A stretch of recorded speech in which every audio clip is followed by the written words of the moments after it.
Isang mapagpalang umaga sa ating lahat, mga kapatid ko kay Kristo. Mula sa The Solid Rock Morning Devotion, isang kagalakan na muli tayo ay makapagbulay-bulay sa salita ng Panginoon sa umagang ito. Mga ilang minutong pagbubulay-bulay ng mga salita ng Panginoon upang papurihan at sambahin ang ating Panginoong Hesukristo.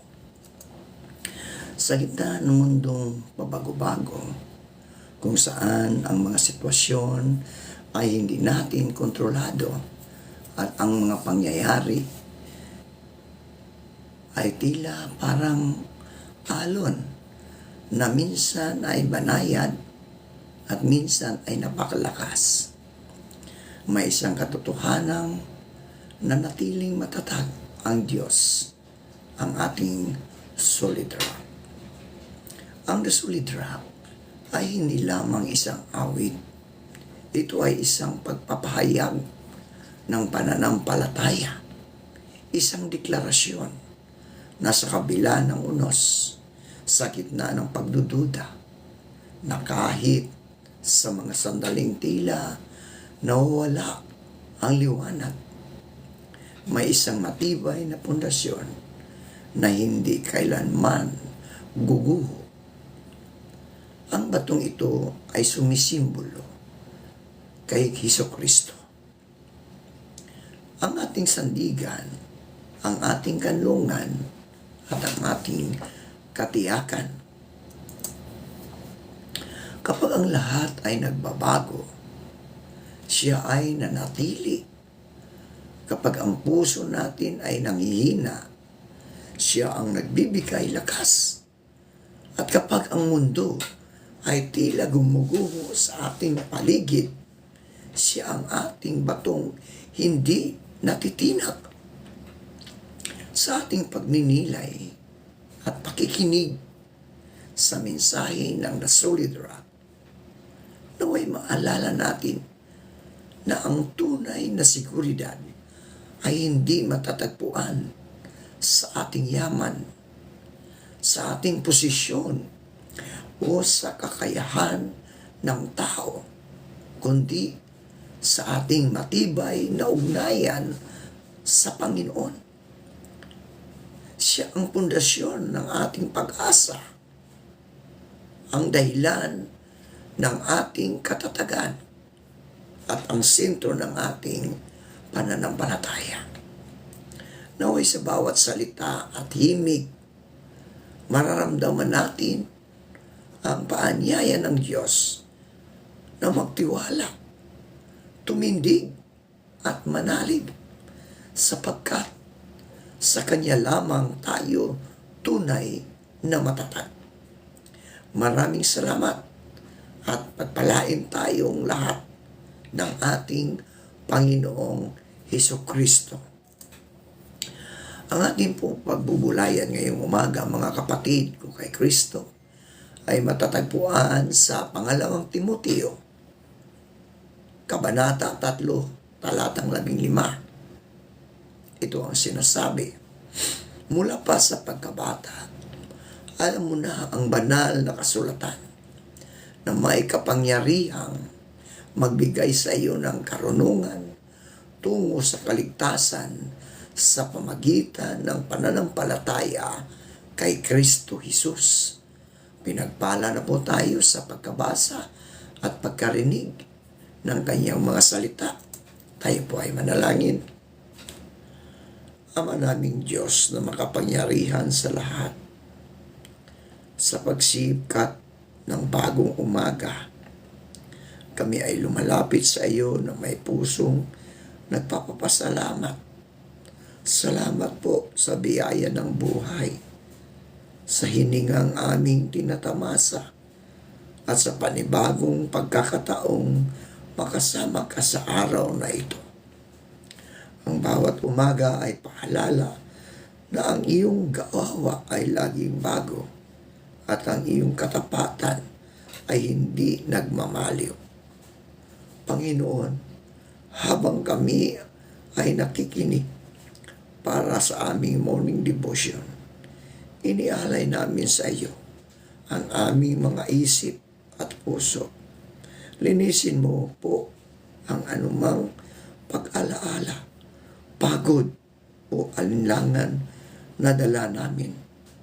Buksan mo ang aming isipan upang maunawaan ang salita at ihanda mo ang aming puso upang ito'y aming maisabuhay. Turuan mo kaming maging mapagpakumbaba, handang makinig at sabik na matuto. Naway ang bawat talata na aming pagnilayan ay magsilbing ilaw sa aming landas at lakas sa aming mga desisyon sa buong araw. Samahan mo kami sa bawat gawain, sa aming trabaho, sa aming pag-aaral, at pakikisalamuha sa iba. Gawin mo kaming daluyan ng iyong pag-ibig, kapayapaan, at kabutihan. Naway makita sa aming mga salita at kilos ang iyong presensya. Aming itinataas sa iyo, O Diyos, ang aming mga pamilya. Aming mapagmahal na Diyos, maraming salamat po sa biyaya ng pamilya, sa bawat ugnayan, pinagbubuklod ng iyong pag-ibig. Basbasan mo po ang aming tahanan ng kapayapaan, pagkakaunawaan at wagas na pagmamahalan. Kung may sugat sa puso, ikaw po ang magpagaling. Kung may hindi pagkakasundo, ikaw po ang maghilom. Turuan mo kaming magpatawad tulad ng iyong pagpapatawad, magtiyaga tulad ng iyong pagtitiyaga at magmahal ng walang kondisyon.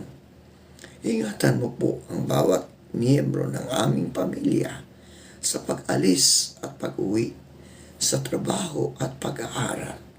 Naway ikaw ang sentro ng aming tahanan at iyong salita ang ilaw sa aming mga desisyon.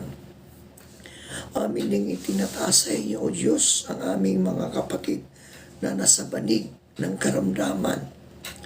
Aming mapagpagaling na Diyos, lumalapit po kami sa iyo na may buong pagpapakumbaba. Inialay namin sa iyo ang mga may karamdaman, ang mga dumaranas ng sakit sa katawan, isipan at damdamin. Hipuin mo po sila ng iyong mapagpagaling na kamay. Bigyan mo ng lakas ang kanilang katawan, kapayapaan ang kanilang puso at pag-asa ang kanilang kalooban. Kung may kirot at panghihina, ikaw po ang magbigay ginhawa. Kung may pangamba at pangungulila, ikaw po ang maging sandigan. Ipaalala mo sa kanila na hindi sila nag-iisa, sapagkat ikaw ay Diyos na laging kasama. Basbasan mo rin po ang mga nag-aalaga at nagmamahal sa kanila. Bigyan ng tiyaga, lakas at malasakit araw-araw. Naway maghari ang iyong kagalingan at kalooban sa kanilang buhay. Ang lahat ng ito ay aming idinadalangin sa pangalan ni Jesus na aming tagapagligtas. Amin ding itinataas sa inyo, O Diyos, ang aming mga kapatid na nasa laylayan ng lipunan. Aming mahabaging Diyos, ikaw ang kanlungan ng mga mahihina at pag-asa, ng mga walang tinig sa mundong ito. Inialay po namin sa iyo ang mga nasa laylayan ng lipunan, ang mga dukha, ang mga nagugutom, ang mga walang tahanan, napapabayaan at pinapasan ng bigat ng kawalan ng katarungan. Yakapin mo po sila ng iyong habag at pag-ibig. Bigyan mo ng lakas ang kanilang mga nangihinang katawan. Liwanag ang kanilang mga pusong pinanghihinaan ng loob at pag-asa ng kanilang bukas. Gamitin mo rin po kami bilang mga kasangkapan ng iyong awa upang magbahagi, magmahal, makinig at kumilos para sa katarungan at kapayapaan.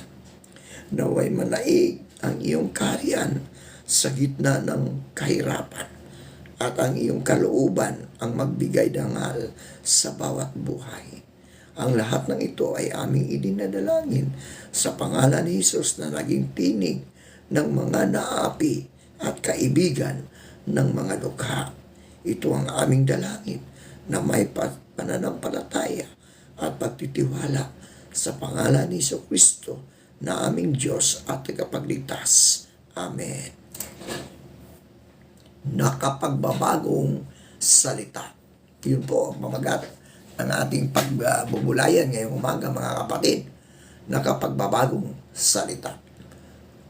Mula sa pagkabata ay alam mo na ang banal na kasulatan na makapagbibigay sa iyo ng karunungan tungo sa kaligtasan sa pamagitan ng pananampalataya kay Kristo Jesus.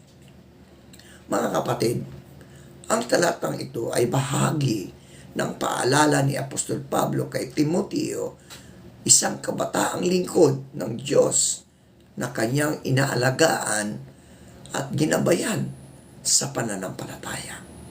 Dito makikita natin ang kahalagahan ng banal na kasulatan, ang Biblia.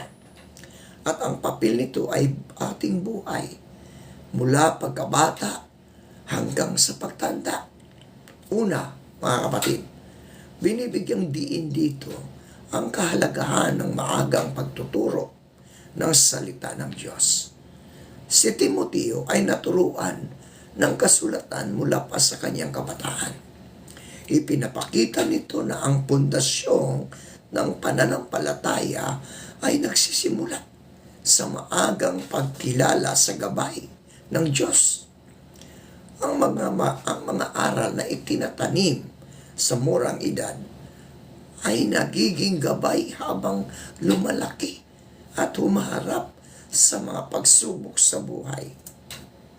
Ikalawa, sinasabi na ang kasulatan ay nagbibigay ng karunungan tungo sa kaligtasan.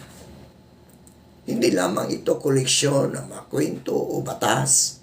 Ito ay buhay na salita na nagtuturo kung paano makilala si Kristo at tanggapin ang kaligtasan sa pamagitan ng pananampalataya. Ang tunay na karunungan ay hindi lang tungkol sa talino o kaalaman sa mundo, kundi tungkol sa pagkilala sa Diyos at sa kanyang plano ng pagliligtas. Mahalaga ring pansinin na ang kaligtasan ay sa pamagitan ng pananampalataya kay Kristo Jesus. Ibig sabihin, mga kapatid, ang Biblia ang nagtuturo patungo kay Kristo. Siya ang sentro ng kasulatan. Ang bawat pahina ay tumuturo ng kanyang pag-ibig, sakripisyo at biyaya. Sa panahon ngayon, mga kapatid, na maraming impormasyon na madaling ma-access, maraming ideya at paniniwala na kumakalat. Ang pangalawang Timoteo 3:15 ay paalala na ang tunay na gabay at matibay na pundasyon ay matatagpuan sa salita ng Diyos. Kapag nakaugat tayo sa kasulatan, mga kapatid, hindi tayo madaling matangay ng maring aral o impluensya. Mga kapatid, may hamon ng talatang ito sa atin. Pinahalagaan ba natin ang pagbabasa at pag-aaral ng Biblia? Tinutulungan ba natin ang mga kabataan na makilala ang Diyos sa pamagitan ng kanyang mga salita?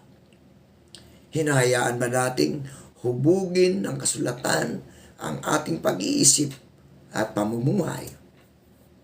Ang salita ng Diyos ay parang ilaw sa madilim na daan, mga kapatid.